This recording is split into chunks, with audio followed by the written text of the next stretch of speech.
Hello everyone. तो आज हम एएफओ के प्री के सिलेबस के बारे में डिस्कस करेंगे, जिसमें quantitative aptitude, reasoning and English तीनों हैं। तीनों को मैनेज कैसे करें और इन पे अपना कॉन्फिडेंस कैसे मेंटेन करें, क्योंकि पेपर को सॉल्व करते समय कॉन्फिडेंस का होना बहुत ज़्यादा इम्पोर्टेंट रोल प्ले करता है। तो हम क्वांटिटेटिव एप्टीट्यूड में अपने आप को स्ट्रॉन्ग कैसे करें, इस बारे में डिस्कस करेंगे, जिसको हम 3 पार्ट में डिवाइड करके सॉल्व कर सकते हैं। पहला arithmetic, second is DI and third is calculative part.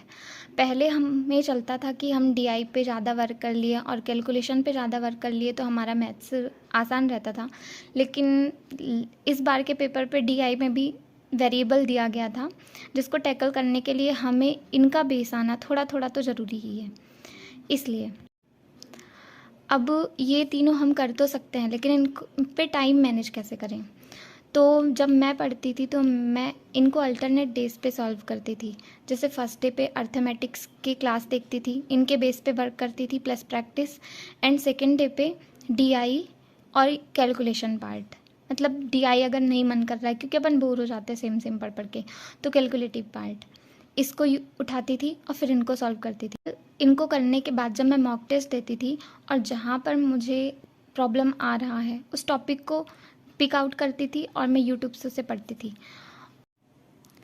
Next हम आते हैं रीजनिंग को कैसे हैंडल करें। तो रीजनिंग को हैंडल करने के लिए हमें इसको भी 2 पार्ट में डिवाइड कर दे देना है। पहला puzzle and second is other, जितने सारी चीज़ें हैं। तो जब हम पज़ल को पिक आउट करेंगे तो इसमें भी अलग अलग पज़ल हैं, तो हमें इनको सॉल्व करते वक्त देखना है कि हम किस में अपने आप को कंफर्टेबल फील करते हैं। जैसे स्क्वायर हो गया तो स्क्वायर में वेरिएबल आते हैं और जनरली सारे क्वेश्चन वेरिएबल पे आते हैं, कोई सिंपल नहीं आता, बहुत ही कम देते हैं। सर्कल हो गया, सर्कल में भी वेरिएबल। फ्लैट एंड फ्लोर हो गया तो उसमें भी वेरिएबल कभी कभी देता है, अगर लेंथी क्वेश्चन है, अगर नहीं है तो नहीं देता। Row plus double row and variable और ऑर्डर रैंकिंग। तो हमें जो जो इजी पड़ता है उसमें अपने आप को बेस्ट बना लेना है।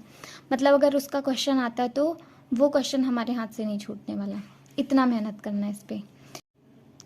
जो रीजनिंग है उसको भी हमें अल्टरनेट डेज पे करना है, यानी कि एक दिन हमें पजल की प्रैक्टिस करनी है, सेकेंड डे हमें अदर थिंग की प्रैक्टिस करनी है, क्योंकि ये भले ही छोटे छोटे टॉपिक है लेकिन बहुत इंपॉर्टेंट रोल प्ले करते हैं और ईजी रहते हैं। तो जब हम प्रैक्टिस करेंगे तो जो टॉपिक बार बार रिपीट हो रहा है और हमें उस टॉपिक को सॉल्व करने में प्रॉब्लम आ रही है, तो हमें उस टॉपिक को नोट आउट करके उसके बारे में पढ़ना है। फिर अगर ऐसा करेंगे तो हमारी जो वीक पॉइंट्स हैं वो स्ट्रॉन्ग बनती जाएंगी और हमें पता चलेगा कि हम कहाँ पे अच्छा परफॉर्म कर रहे हैं और कहाँ पे नहीं कर रहे।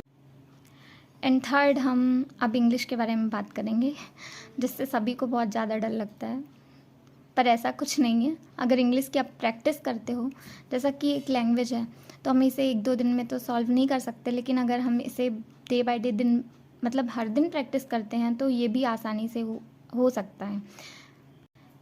इंग्लिश के लिए मैंने मिसा बंसल मैम का परफेक्शन क्लास देखती थी, क्योंकि उसमें वो वैरायटी ऑफ क्वेश्चन बहुत सारी देती हैं और हम इतना हार्ड देती हैं कि जो पेपर का लेवल है उससे भी लेवल अप होता है, तो हमारा डर ख़त्म हो जाता है। इसके साथ ही उनके परफेक्शन क्लास के साथ, जिसमें वो सारी अलग अलग तरीके की, मतलब जितने तरीके हो सकते हैं पेपर पे आने का, वो सारे तरीके वो सॉल्व कराती हैं। उसके साथ ही तो उनका ही द हिंदू एनालाइज आता है, उसका वो कैब अगर आप और कहीं से भी लेना चाहते हैं तो वो भी डेफिनेटली। एंड उनका फ्री क्लास में आता है एरर डिटेक्शन, तो वो भी आप ले सकते हैं। इसके साथ ही इसका भी मॉक टेस्ट दीजिए, नंबर देखिए कहाँ पे गलती कर रहे हैं, कितने निगेटिव कर रहे हैं। इंग्लिश में सबसे इम्पॉर्टेंट होता है कि कम से कम निगेटिव करें, तो आपका स्कोर ऑब्वियस सी बात है बढ़ जाएगा।